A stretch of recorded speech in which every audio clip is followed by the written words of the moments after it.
Stafford, and this is the first edition of Berkshire Video Blab that we're attempting to bring to you. And the idea is that some of you may not have seen the layout or what's been going on lately, and so this is a way to keep everyone informed and make use of the possibilities of video. We're interested in your reactions to this. We'll probably produce something like this maybe every 6 months, and we're trying to keep it informal and easy to produce so that we can spend more time on working on the layout so we have something to show you.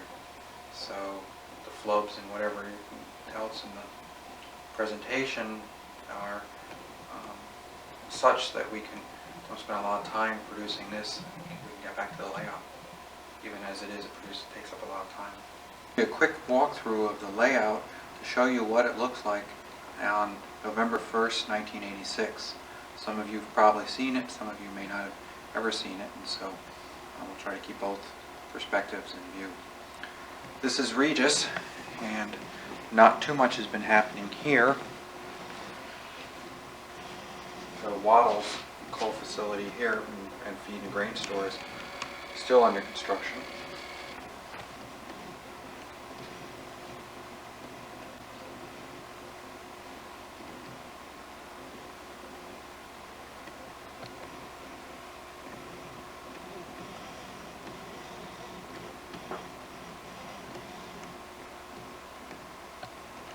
This is St. Vincent, and you may have remembered the mock-up which was in the foreground for the sintering plant. We decided it didn't seem likely anyone was to build it, and rather than have this area not get done, we've instead developed it more spread out and saying that's off the layout. John Stafford's been working on the small office buildings in through here, and about 9 months ago we added in all these piles of coal, piles of black ore into here. This is Chateauguay, and a lot of emphasis actually has been going on in the other room, but there's been some work in here, mostly last summer. The Chateauguay block has gotten a little bit further along, and some of the buildings right here in the center of Chateauguay, which are based on one from both Plattsburgh and Chatham, are being worked on. You can see the blue cardboard mock-up of the Plattsburgh courthouse there.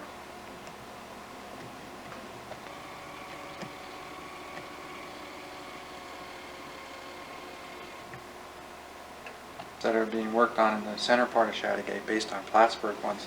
This started as the Tyco Center Street series brick structure with an overlay of brick and some other work. It's been made into a 3-story building. And that goes here. This is also from the same thing from their Center Street, the theater, 2 kits together. This is from the Hellstrand drugstore with added detail.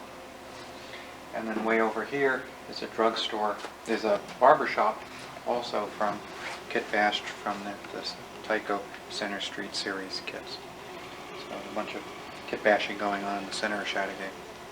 The layout, you might not have seen this, but this is the interior of the Chateauguay yard office, and this was done by Jeff English, complete with detailing. This is Chateauguay in the area going up to the branch line, Sullivan River area. And again, not much has been going on here because it's fairly well complete. Some detail changes will be made at a later point. This is Milburn, blast furnace area, and again, not much work's going on here. Particularly because we're waiting for someone who wants to take on the blast furnace project.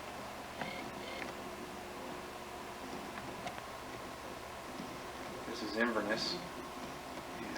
This continues to get a little bit more dusty with time.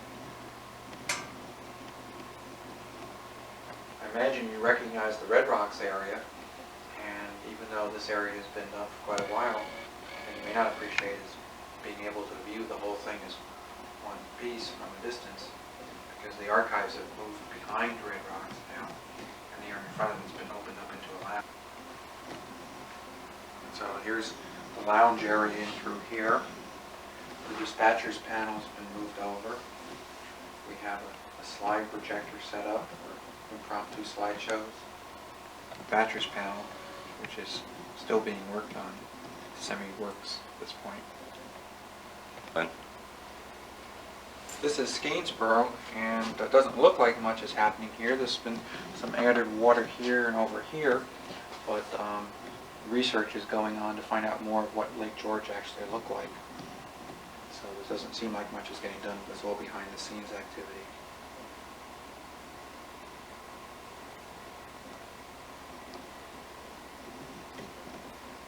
And the Causway is the area around here. Now that we've got the plans for the swing bridge, we expect to be able to cut out the track across there and finish the river or the lake bed, and at some point actually pour the water from there. That's kind of been holding up that whole area. Major amount of the work in this beginning of this semester has been the Fort George and the Parsboro area. This area all has been plastered. The carpentry's been done here. The front panel's been changed. The actual development of what the industries and other buildings are they've been mocked up. A creamery and a corn cannery and the bean elevator over here. We haven't gotten to ballasting yet, but we've started the trees. And there's a small mini causeway down in through here. And in this area down here in Parsboro is modeled after Grand Isle. But one of the things, of course, is that with plaster work you want to be able to get major work done before you start adding the trees. And so it's necessary to do work way over here to be able to put trees over here. This area has been awaiting really the rest of the progress here. And one of our members, Dan, has been working on one of the summer homes, kind of a start for the finishing up this area.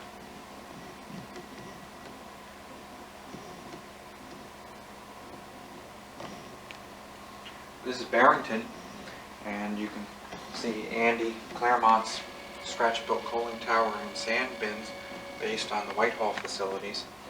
And we're just beginning to get to the point here, getting this finished. A little bit of front panel modification, and then we expect to be able to start the trees in through here, finish this up ballast in through here.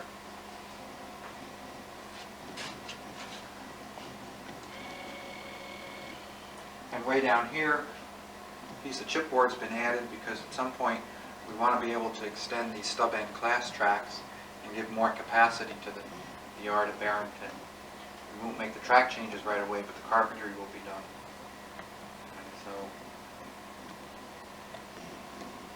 this is Barrington, and right now I'm working on the Barrington station, which is based on North Bennington, as is the rest of the area. And probably once that gets done, the rest of this will come along. It's one of those hard projects which keeps you from working on everything else. This is Pittston, and a lot of basic carpentry has been going on in here. The front panel's been changed. It's been widened 2 inches here so that we can have the long building of the Vermont Marble Company in the foreground. And then down this area, it's been moved in to compensate and give a lot more aisle space here. Andy Claremont has done the Proctor freight house for the scene, and he's going to be working on the station next. And so this area again is coming underway.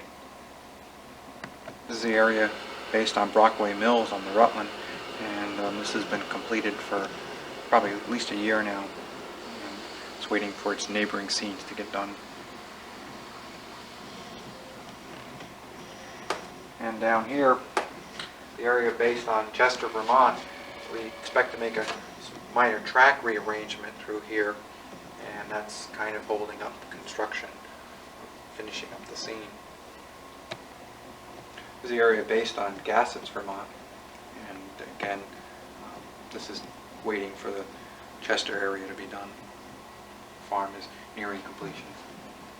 And this is Summit, which is pretty much done.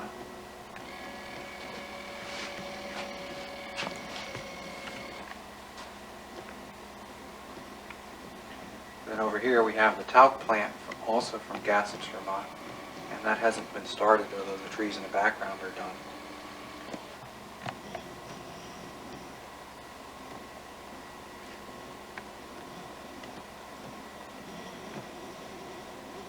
This is Cuttingsville Trestle on the Rutland, and courtesy of Stearns Jenkins and George List of the RPI Civil Engineering Department. Stearns Jenkins is the Agency of Transportation of Vermont. We've gotten the complete plans of Cuttingsville Trestle. On September 25th, we also took a trip up to Cuttingsville and video filmed that to get a sense of how the pieces fit together. Andy Claremont's working on a model of this. This curve here is based on East Clarendon, Vermont, and also on September 25th we took a trip there just to see it again. It's since overgrown from its steam era days. A junction based on Johnsonville, New York, on the Boston and Maine. Jeff English is working on the model, scratch-built model of the interlocking tower there. Schuyler Junction, at this point, it's based on the Boston and Maine's Johnsonville interlocking tower and area. Jeff English is working on a scratch-built model of the tower at Johnsonville. And the rest of Schuyler is based on Saratoga, including the sand loader, which you'll see on our video. We took the camera up there and got all the complex pieces of scrap that they used to build it. And further down, we come into Saratoga proper, the freight house there, the blue mock-up. And then further down, the station mock-up, which isn't complete at this point. And we keep getting more information on Saratoga, and also this area is progressing slowly with some of the more basic work being done, such as filling in the Homosoap. I'm sure you recognize State Line Tunnel. And as you can see, the immediate area around the portals is finished and has been treed, but the rest is just plaster. Over here, this is based on Reynolds, New York, on the Boston and Maine. And again, the immediate area is finished, and the area around the rest hasn't been treed yet. This whole area is based on the Capital District, and this Causway, and then further down we have Green Island, and further down we have what's based on Troy. And the major work over the last year has been in this one area. We finally got the backdrop done and painted, and all the blue mock-ups were done in that space. The yard here was ripped up last semester because it really wasn't based on anything that we knew of, and instead we're putting in the yard based on Rutland, Vermont. This area of Vanderheiden Island is getting completed, and this is based on Green Island. And just in the last 6 months, a lot of information has come to light from the D&H collection. Stafford Swain's freight house was installed just in time for his visit here, and the bridge we're still working on to get it permanently installed, although we can run trains across it. The next projects will be to fill the water in the Hudson River. Piece from the interior of the actual Troy station, and Jeff English has loaned us this. And you may know that we've gotten the plans of the Troy station, and interestingly enough, Reed and Stem, the architects of the Troy station, went on to design Grand Central Station. And this column is a surplus from the HO scale model at the New York State Museum, and the builders of the model came to visit. And it's kind of a common heritage between the Grand Central and Troy station. But you can see the difference in scale. Buildings in Berkshire have already started being worked on, and this collar factory here is one of the ones actually nearing completion, and this is going to be one of the first areas to get done, hopefully, and probably work our way toward the station. So this is the southern end of the NEB&W, and this is pretty much the end of the tour.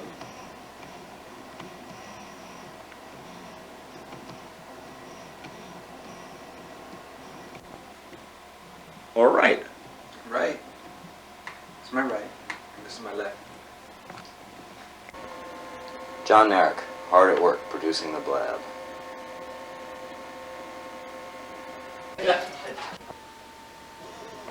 Now we're going to look at some freight cars that have been done by members of the club.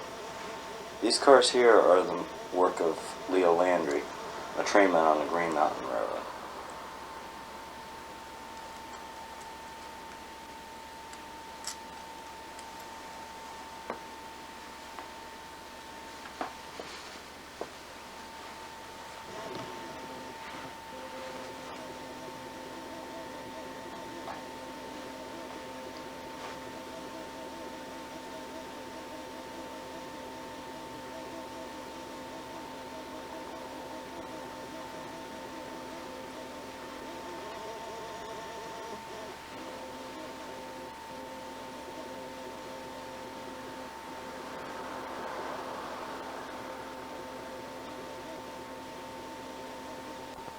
The following cars represent some of the modeling efforts of Todd Sullivan. With relationship to Hey, truck bolsters. Right. And so that's one of the hey, things welcome he to fixed. Front Range. Same problem, okay? I like all my loads to be That way? removable. Yeah, these are set straws, which sort of work. Yeah, no, they work fine. The paint doesn't like to stay on them. You can see through them sometimes. He did 2 cars in ABS. He did one with CP Milligons and ABS on this car side and ABS. And there's another one that's in clear epoxy. Probably 6 lots between 49 and 53. Same time I frame as built CN. some Is that a, On your deck was 1870. Tyco, I don't know whether it was John Jeff? or someone, but you can cut these, those verticals down and out so that you get away from the... look like High. Well, it looks like you have 4 saddles in the car. That's simply a Tyco. I don't even know if that's accurate. A nice feel to it. Yeah, and that's of course a Westerfield. And then this is another one of the E&B cars that's incomplete, and that's John's E&B car. That's John's E&B car. That's a nice looking cars. This is a car Todd did in the Guilford scheme for the NEB&W, using a model die casting FMC 50-foot car.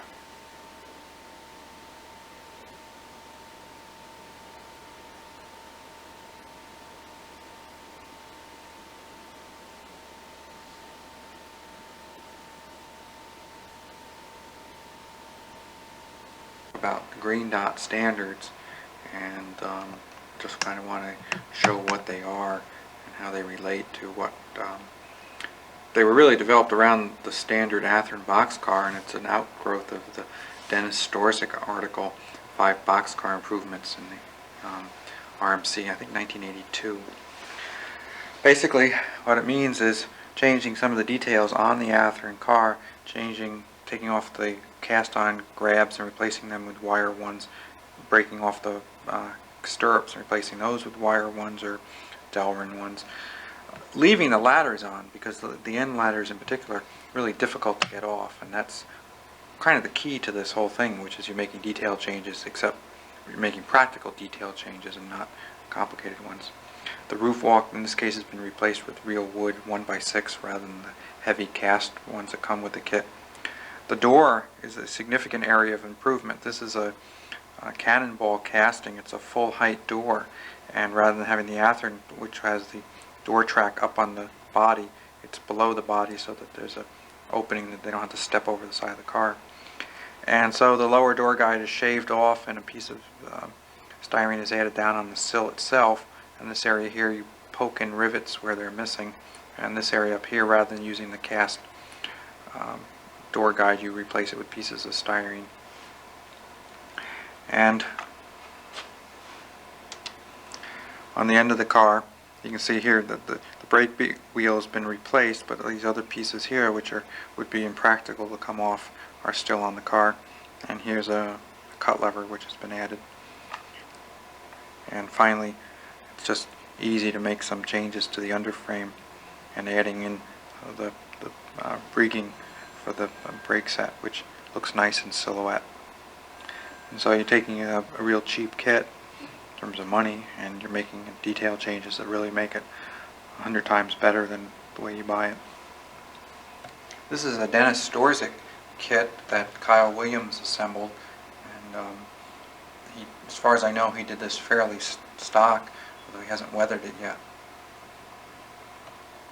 This is another stock Dennis Storzik kit done for the Rutland, and of course you may know that we're using these same kits for the NEB&W fleet of wood cars. This PS1 was done by Andy Claremont following an article in a mainline modeler on the prototype for these cars. This was a cushion underframe car developed by Pullman Standard as an experiment, and the bright orange was kind of unique for 1952 when these cars were built. Andy mixed up AccuPaint coloring here and had to change the decal color for the feather, spray the feather silver because it came orange, and he added an etched roof walk to this, some other detail changes. This is a West Rail kit that Andy Claremont assembled, and it has an interesting heritage. The masters for the sides were made by Lloyd Kaiser. They were cast by Al Westerfield, and the kit is produced by Richard Hendrickson. And this represents a war emergency boxcar built in the steel scarce years of World War II. This is another Westerfield kit. This was assembled by Jeff English. And it's a model of the New York Central 70-ton hoppers as modified in the 30s with the 3 standard hoppers. In order to get enough weight into this, Jeff added weight on the inside and then covered it with black material representing ore. And then the assumption being that in order to model this with a coal load, you add it on top. This is a car that was kit scratch built by Mark Feddersen, and he did an article on this for a prototype modeler. He started with a gold underframe, and I think he used PVC piping for the tank itself. And he donated this car to the club. Jeff English used Mark Feddersen's techniques to scratch build, or kit bash, whatever you want to call it, the same type of thing for this Monsanto car. Again, using the Gould underframe and a scratch built PVC tank. Another Westerfield kit. This was also assembled by Jeff English. This is the standard New York Central USRA copied steel boxcar design of the 20s. Jeff English also kit bashed this, or I don't know if you call it real kit bash, from a Robbins Rails 50-foot PS1. He added 10-foot doors, the Mathern door, and he had a special decal made up for the Operation Lifesaver, and this won a prize at the Modern Prototype contest at the National Model Railroad Association's convention this summer. This is a model die casting.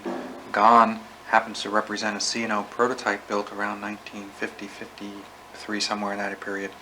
Richard Hendrickson did this car up and donated this to the club, and one of his specialties is all the chalk marks that are part of the trainman's symbols there on the side of the car, along with the weathering. This is an Athearn twin offset hopper that Chris Barkin modified similarly to the Green Dot standards, where replacing the cast-on parts with separate wire pieces. And this is part of the fleet that he started working on for the NEB&W. John Stafford modified this car from a Gould kit to represent a tubular underframe car, and the two basic changes are replacement of the underframe with a piece of Plastruck tubing, the underframe, and removal of the upper rivet strip here and replacing it with the center one down the middle here.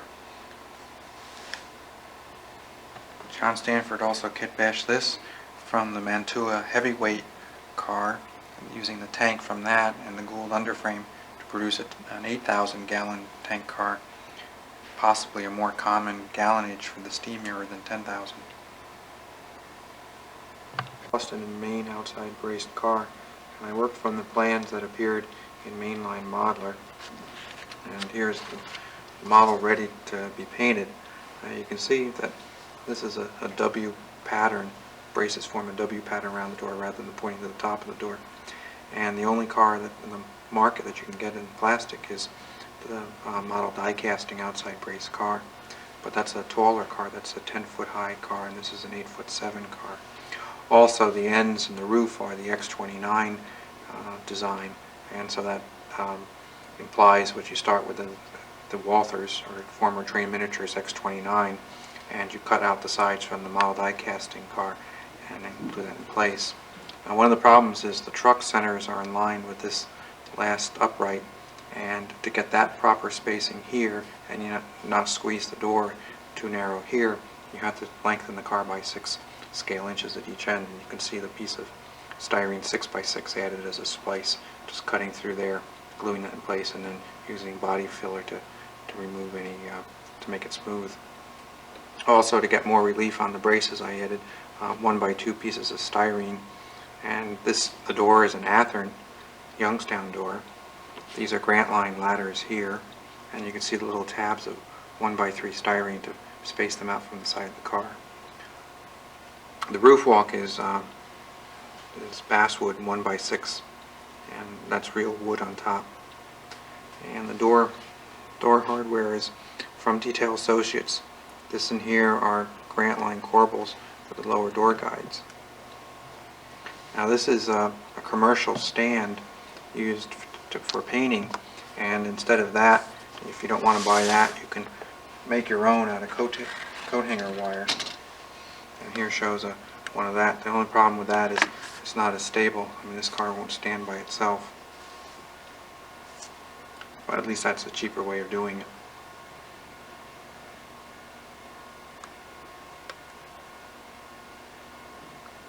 You can see on the ends here, this is what's known as the Penzi flat end, and this is from the Train Miniature car.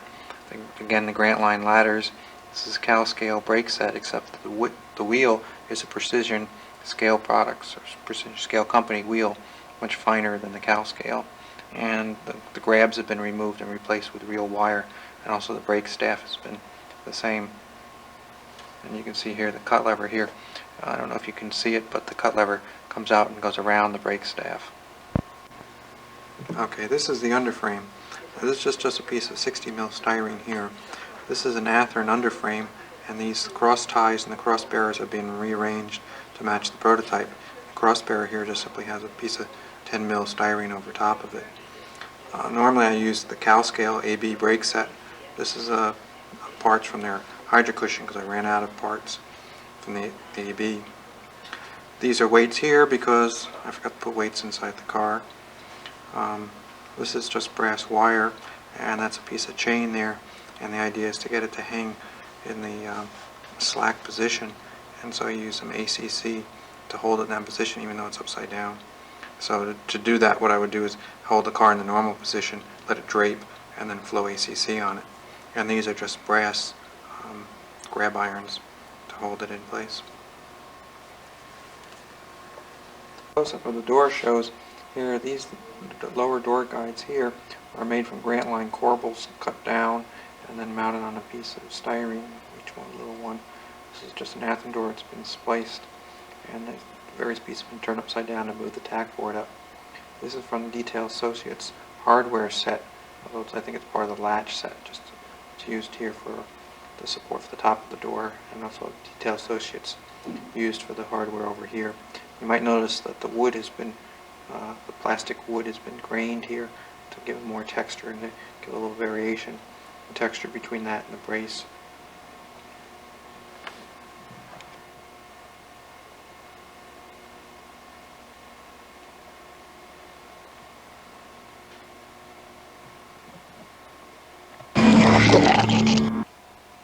Well, Railroad owned one outside braced box car, and this was a former Canadian National car, and as a result we had Stafford Swain and Ken Goslick get involved in this project.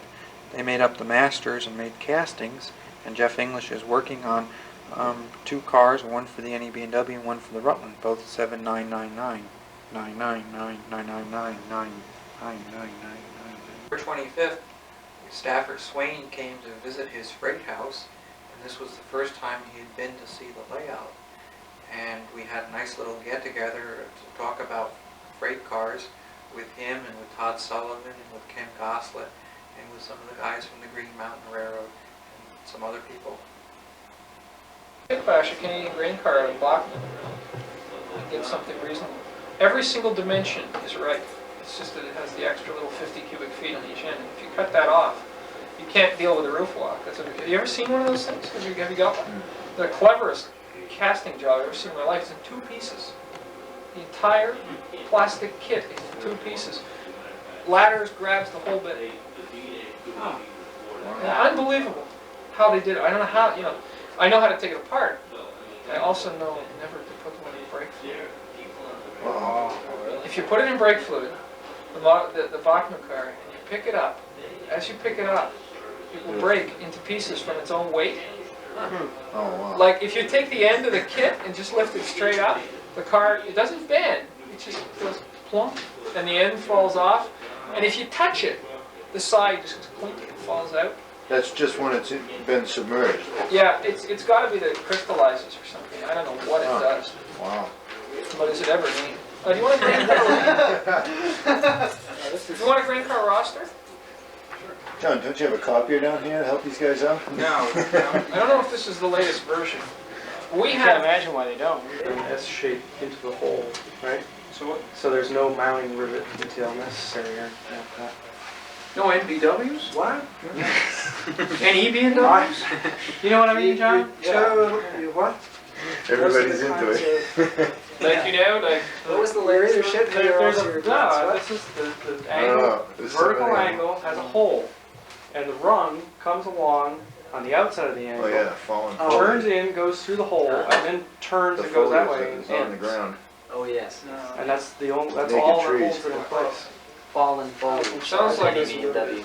Sounds like it's time you made a trip to look at some of this stuff. That, where's Newark? What? October 47 was the first use of spans the world. The only place I know is September.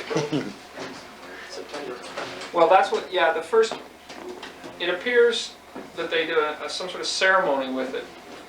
Oh. Oh, that's Okay. right, I do remember seeing that in the Should be in 46, shouldn't it, John? Yeah, it's October 47. It seems like there weren't that many cars done in that scheme, or were there?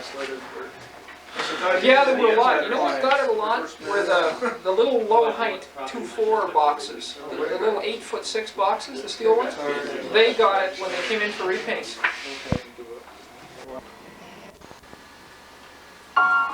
Everything's been getting scenery.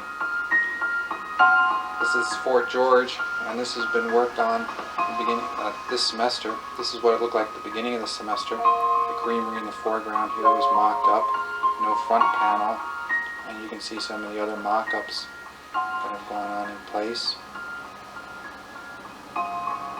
Station here, and the water tower and the corn cannery, and the bean elevator behind it. This whole area is very underpopulated, only about 50 people in the whole town, and it's also very flat. And the use of the plywood here helps create the flatness of the scenery.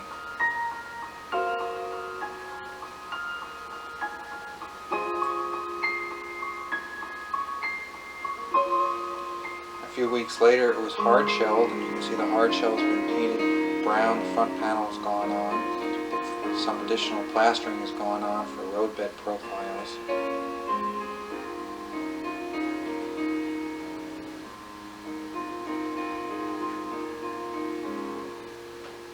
The lake here has been painted blue to help visualize it. Of course, this isn't the final version. A small causeway going across to Parsboro. Rock castings working here in the foreground.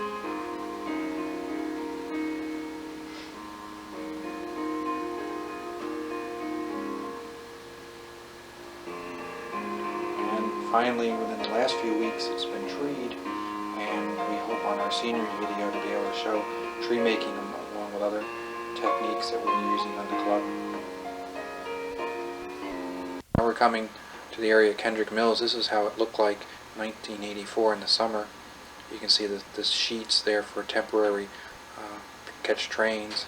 This is the old Berkshire Yard, and in the background backdrop has not been painted in the far distance area behind Troy. And last year, at the beginning of 1986, this area was finished in terms of the backdrop, and a lot of the mock-ups have gone in since. Here we see the mock-ups of Kendrick Mills on the farthest part of the layout. And in the foreground are the markups for Berkshire Yard, and the distance is Vanderheyden Island. You can see that the lift bridge has been installed. And Stafford Swain's freight house has been installed. This is what this area looked like at the beginning of the semester, and we were able to get it treed in time for his visit here. A bunch of buildings which have been worked on over the summer. And here's a little bit of foliage in place.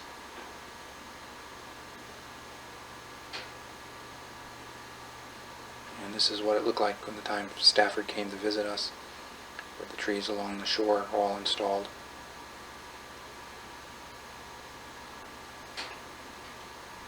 And this is the track plan from Bob Nimke's book, The Rutland Sidetrack Diagrams, 1934. For the yard in Berkshire, since none of the railroads had a major yard, and we want to have the major yard of the NEB&W here, we're modeling the one from Rutland, Vermont. We're not modeling the city portion of Rutland nor the passenger facilities, just the freight yard and the large shop complex which was alongside the yard. And that you can see down here.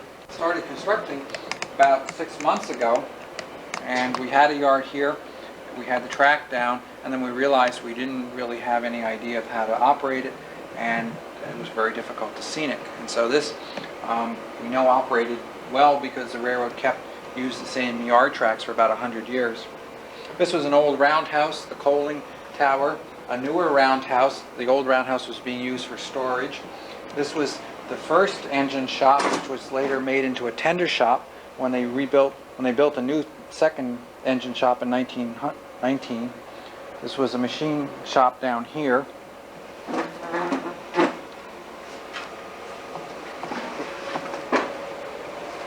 Down here was the coach shop. Over here was the freight car repair, which we don't have right now. And there was a transfer table in front of the coach shop. There was another transfer table between the tender shop and the engine shop. And then this section over here goes back to North Troy, and we're modeling the industries of this side of the street on the ones that are in North Troy. And also the covered bridge at Oakwood Cemetery, 101st Street in North Troy, which crossed over the tracks.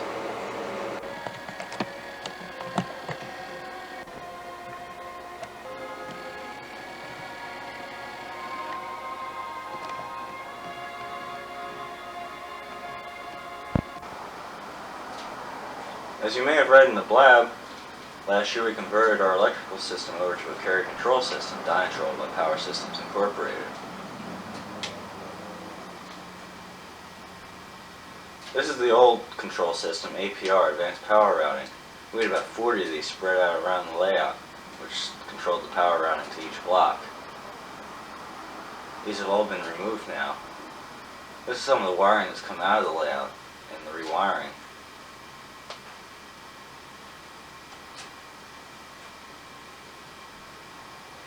You can see here where we've taken the throttle plugs out, the APR controls are removed. We installed plugins for Dynatrol, one group about every 12 feet around the layout. This is the power rack. We have 4 EPSs installed now. We'll be adding more later on. We have about 20 engines with receivers installed in them now.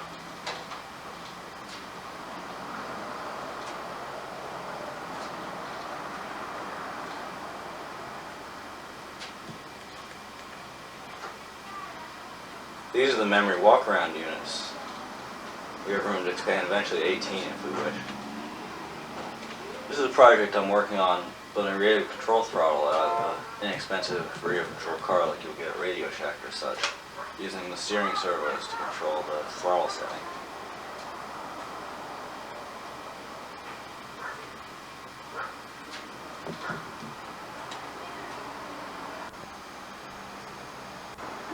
In the lounge here we have the computer for doing the switch list and running Blab, VCR and the television. Slide projector there is mounted on the back on the bulletin boards. And with the high-tech production screen on the wall there. Has been nice enough to loan us his collection of the books of William Shakespeare. not the one you might be thinking of, but William Shakespeare, who was a conductor of the Rutland Railroad. And these notebooks cover a period from 1939 to 1947. He was a conductor on the Mount Royal and at times on the milk trains. And each of these books covers one train and gives the consist and some different notes about what happened on that particular train. And so this is a way to get actual consists for the milk train and for the Mount Royal in particular, which Pullmans were assigned to that train, which should help the modeling of trains here.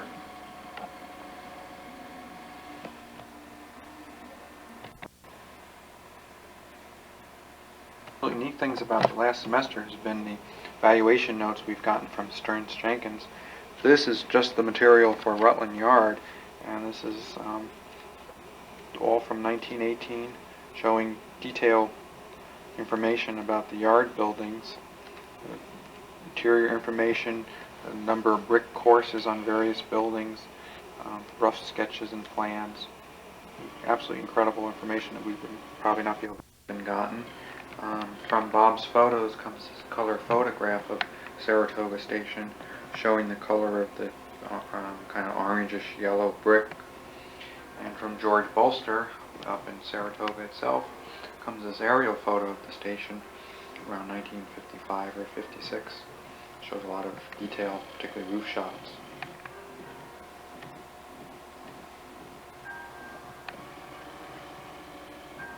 Okay, this is how you decal, or at least this is how I decal. First you drink tea. Now, cut out the decals. I use a knife. Now some people insist that that tears the film and that you should be using scissors instead. But I like to be able to use a knife to get into and not have to go all around with the scissors. Either way seems to work. Then you take the decal and you put it into the water and you let it soak for a while until it slides off of the film. And with some decals it's a good idea to let them soak for a while longer for the glue to soak off of them. And other ones it doesn't seem to be a problem. And so then you grab the decal out of the water, and that sometimes can be a problem because it keeps moving around from you. You pick it up, tweezers, you move it to the car, and sometimes it's a good idea to get some of the excess water off. Just touch it to the tissue. Sometimes it's good. Other times it's okay to leave the excess. Sometimes it's, yeah, 'cause sometimes you don't think about it. Sometimes you're not in film. Then you use, or at least I use a knife to move it around to where I want the decal to sit. Your hand's right in front of what you're trying to see, so it's not achieving much, John. Well, that's okay. They won't be decaling B&M anyway, so they don't want to follow this too closely. And, okay, is it focused on the car? Yes. Okay, now, next thing is to use a decal setting fluid, and the one that we seem to find works best is the Champ decal set. You can also use Walther's.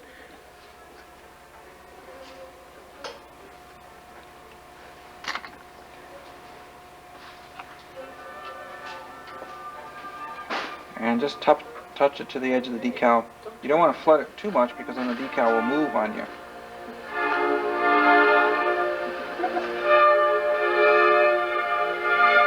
Ah, the computer's calling me.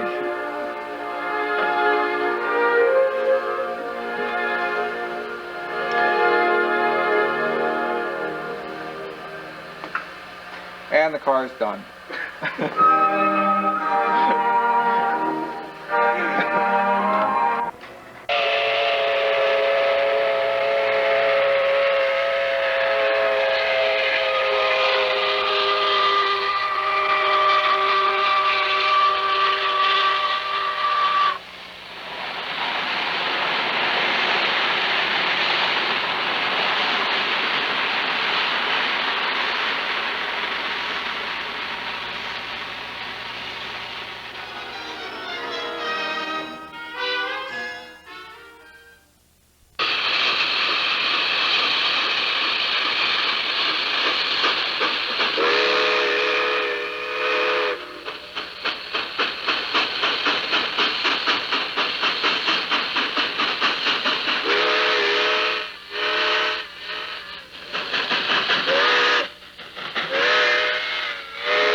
manner of speaking. What follows is footage that we took on a couple of research trips. Total about 60 minutes in length or so, so there's quite a bit left. It's unedited, it's the full footage, because basically I'm too lazy to edit it out. I'm tired of this. What we're seeing here is Cuttingsville Trestle on the Rutland. After this will be North Clareton, then Proctor, stone cutting plant there, and then finally up to the Causway at South Hero Island across Lake Champlain. After that, the final piece will be Whitehead Brothers sand loader in Saratoga on a D&H.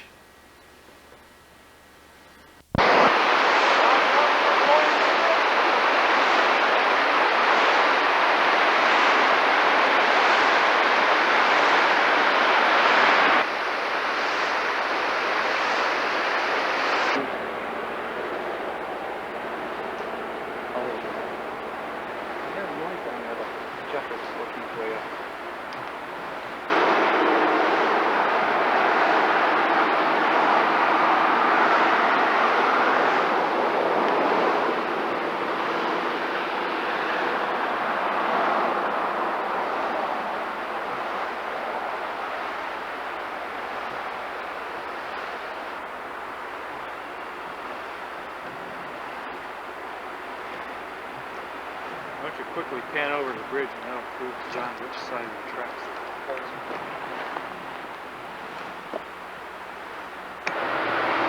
Two L's here are on the outside of the porch. Take a piece of the bridge home. Get this too, that's kind of unique, isn't it?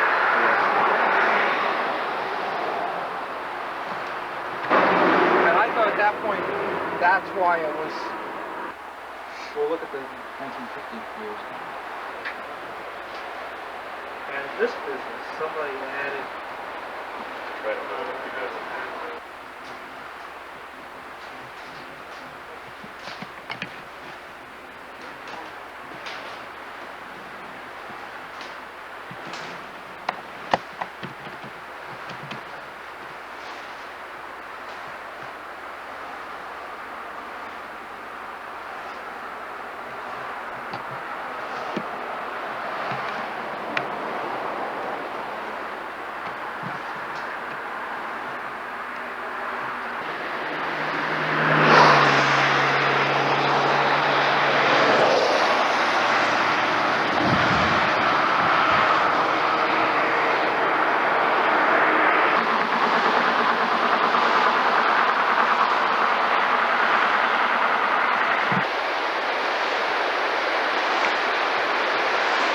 Come down the abutment too. Right here. Just getting in that area near. Okay, get like the two. Yeah. Wondering about those.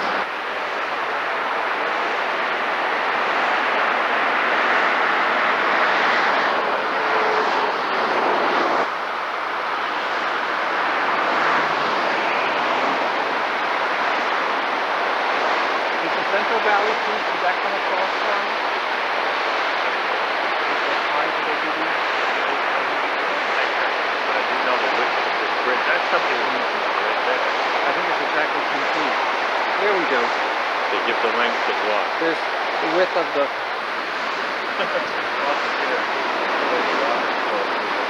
They get sound of it.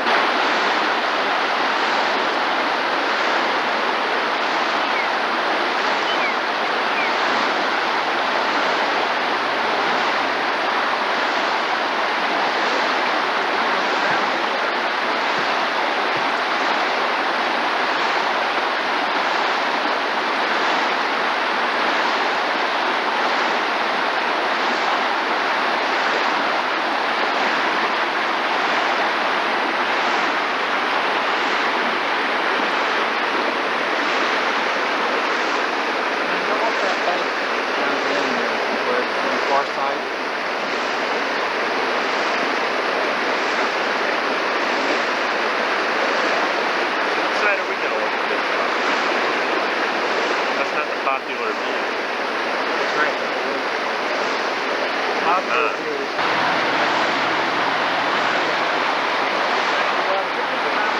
when the stream is flowing the other way through the seam, then are you going to move all?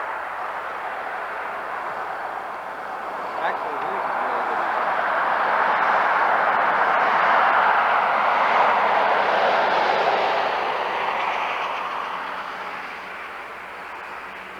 We're doing it.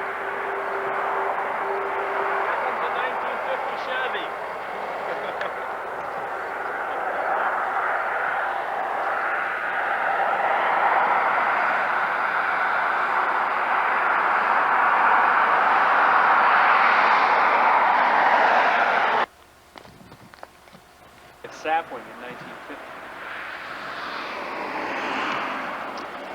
Oh, John, this is the spot. That's what I was telling you. Jeff was wrong. This is the spot. They're not over there. Salt. I know, and they graze on the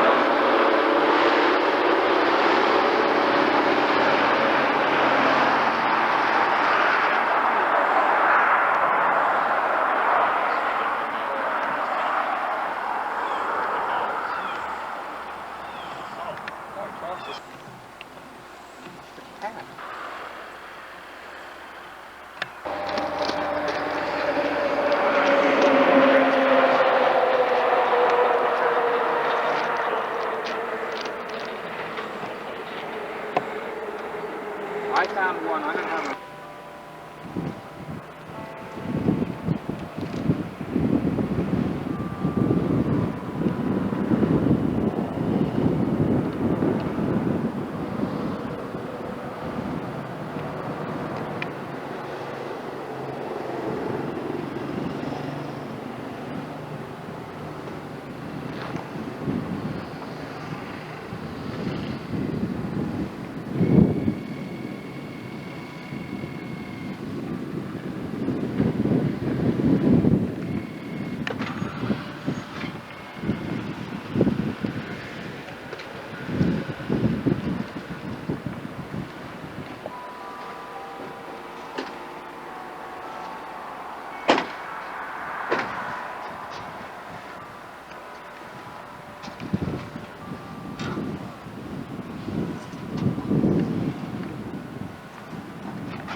Had you stayed the main road and not.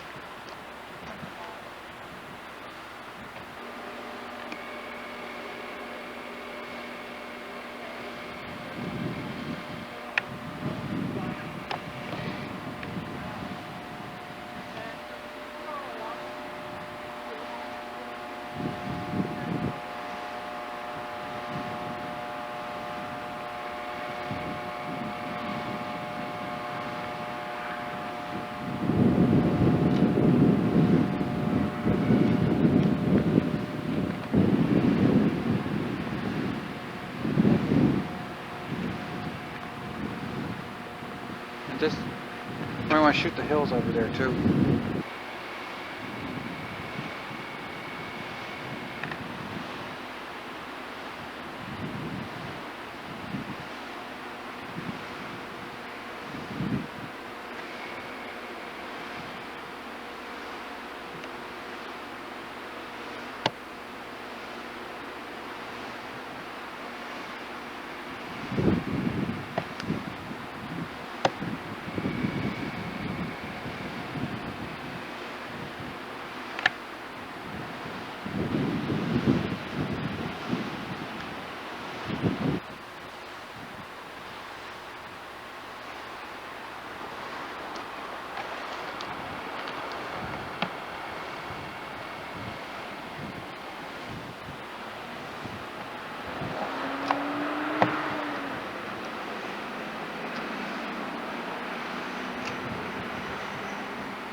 These poles are kind of neat. They're probably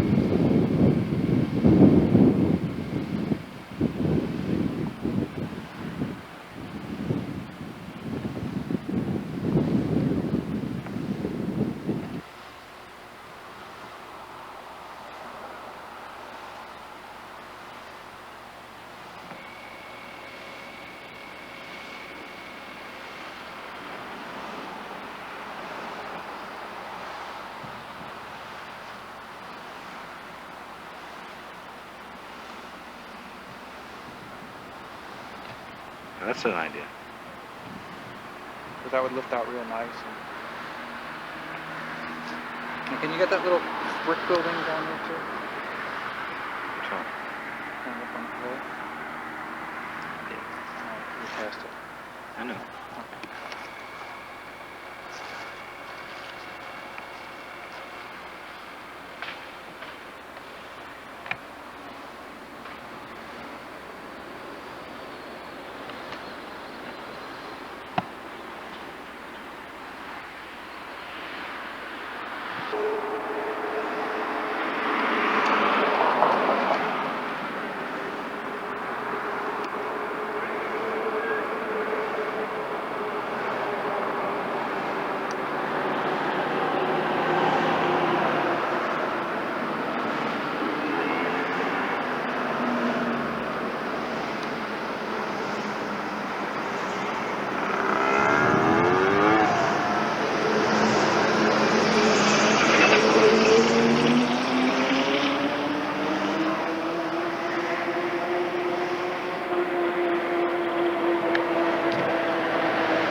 Way down there in the distance is the Rutland, is the Proctor lawn site.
Hold my seat down.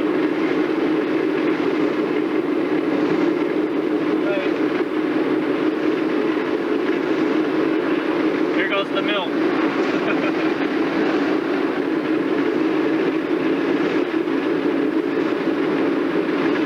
Real good.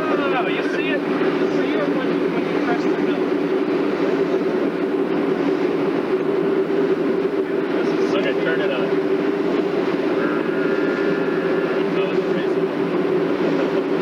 Okay, off to the left, right there. That is it. Lake over the cornfield. So beautiful.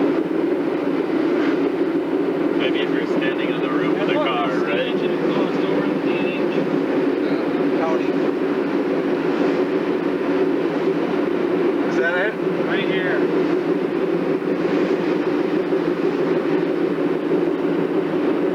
When do we get to the exciting part? Okay, everybody was going to give me directions. Let's hear it. Okay, we come into town and right before the general store we can go left. Town. There's a town. The town of South Hero.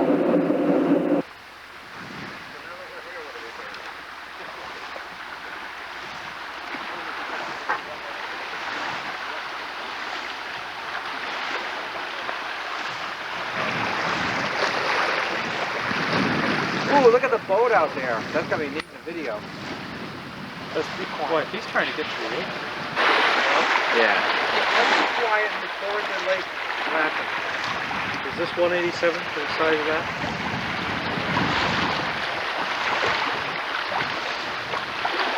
We're gonna get Jeff Hubbs here. Need a G.I. Joe. How you gonna model the grooves in the blocks? 6mm wire. I'm on a cheap bandsaw. What? I'm on a cheap bandsaw. Scrape it with a fork. No, 6mm wire. We need a little G.I. Joe to sit on top of the rock over there. Well, you know, this is shore. Way down to there. I mean, it's a little inlet here, but that's...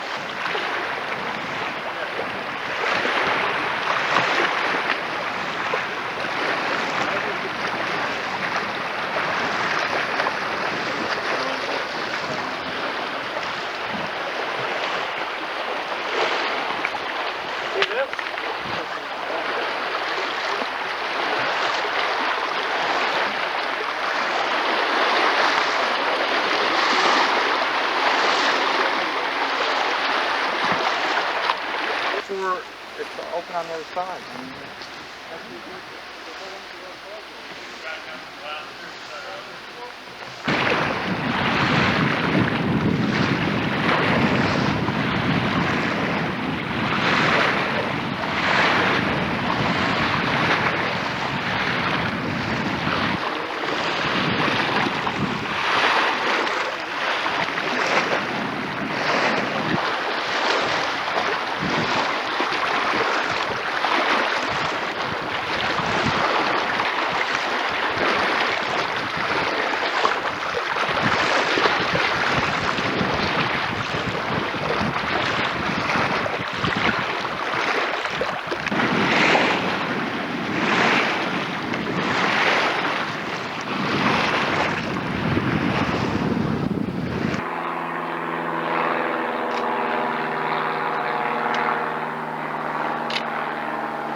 want me in front of you to kind of show how big the locks are? No, I think we have a bunch of sideways shots.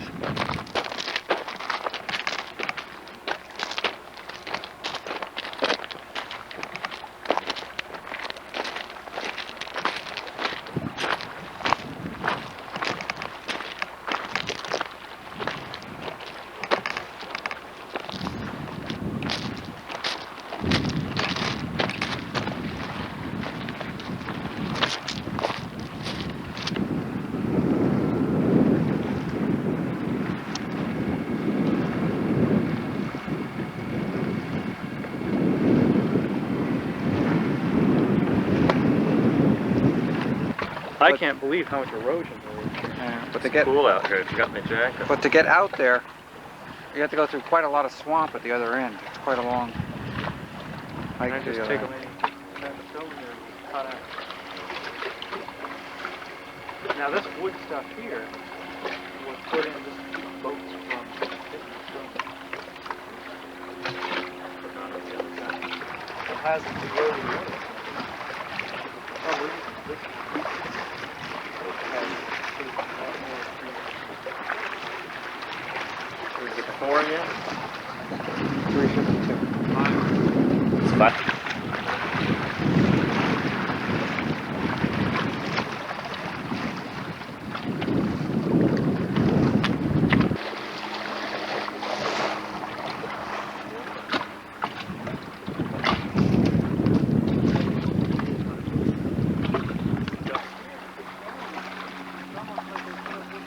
Was there originally a wood bridge across here with no opening?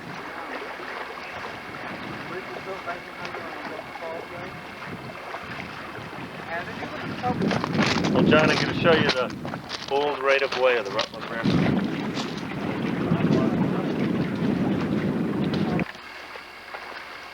Rutland came over.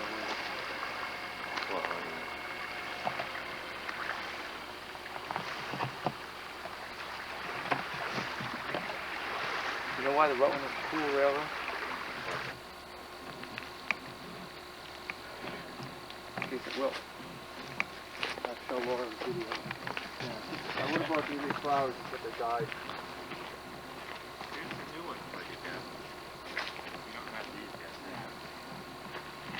On Saturday, September 27th, 1986.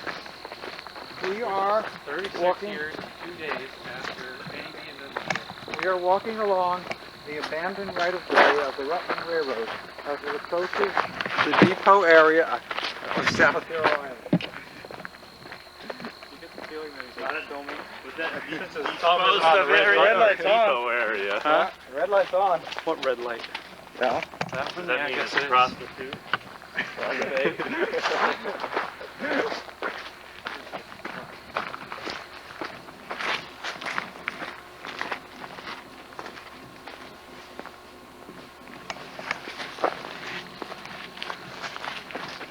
heard Davey. Oh, some goldenrod, Jeff.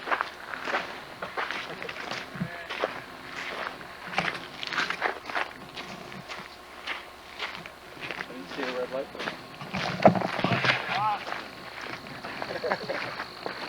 That's a better idea. What? You're gonna bring the bouquet home. See your mom.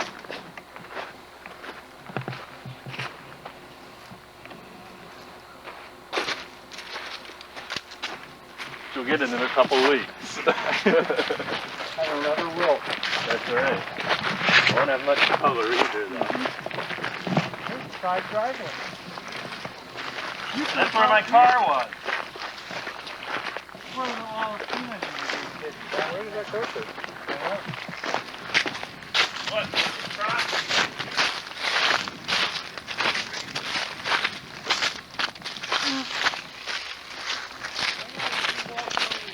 So that's someone's look. There might have an actual Pipe there. Yeah, there's a pipe there. This was an actual grade crossing.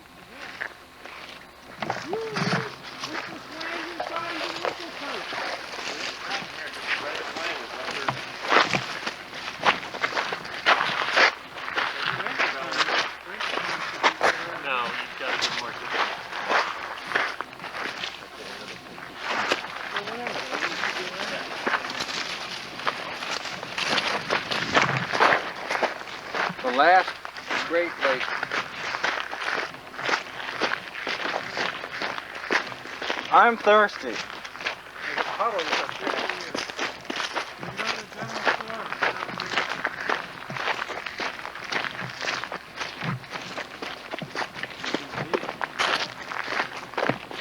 Well, Andy, now that dinner is killed, Yeah. are you still in a rush to get back? Why?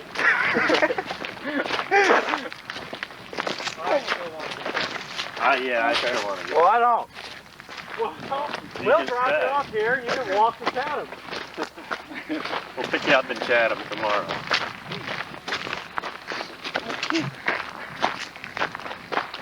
That's the same one unopened, Jeff. My car's missing the old one. Last up to the car and walk home.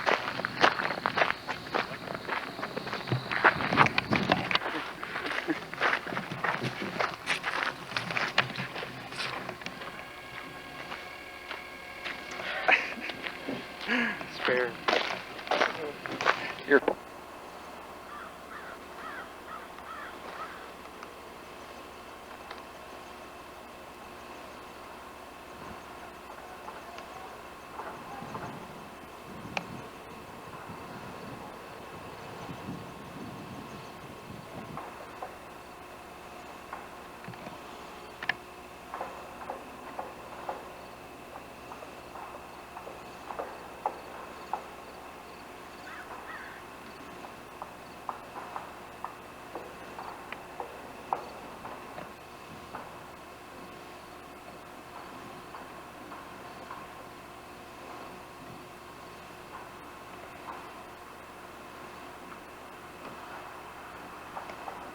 Let me stand down there so you can get a picture of how.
There's a white birch here.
Is this recording sound at the same time? Yes.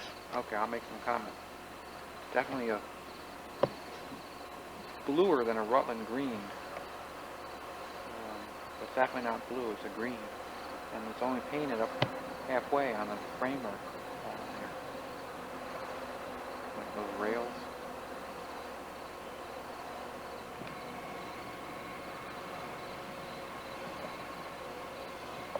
It's pretty close to level. with track.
This is more bizarre than you even think.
Look at this big retaining wall, hopping retaining wall.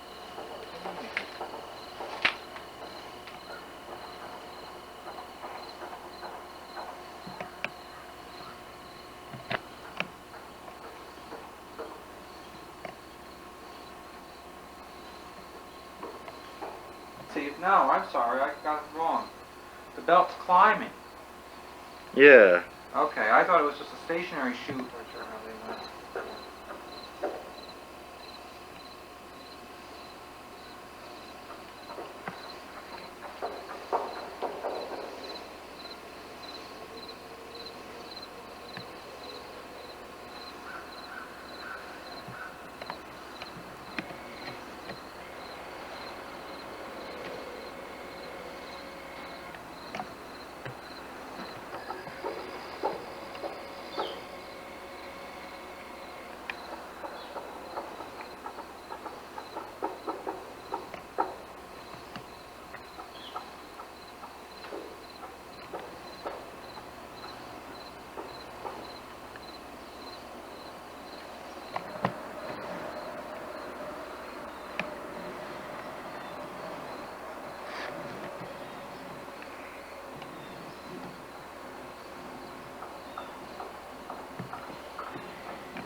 see.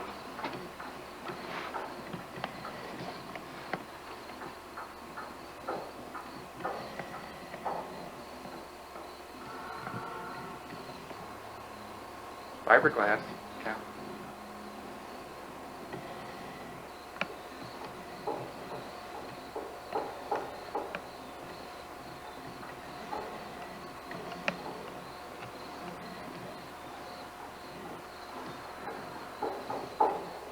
Totally missed there's a door on it.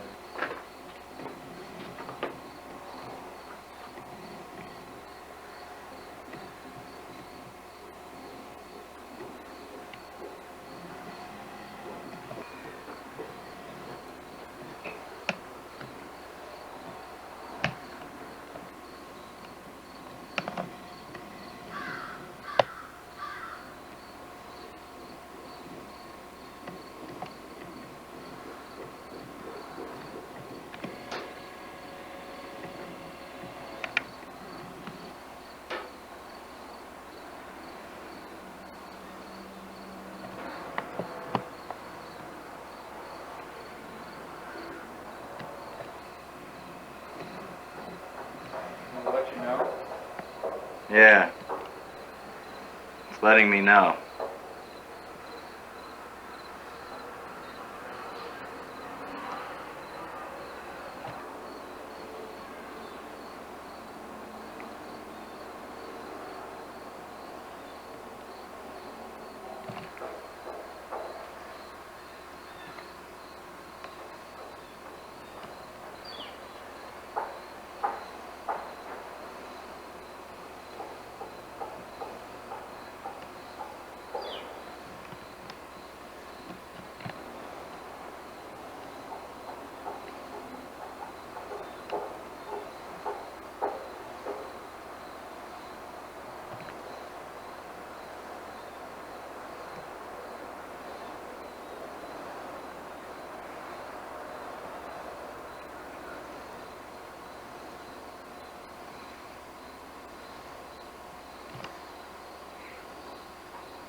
got this detail of this on the inside shed of this thing? What detail?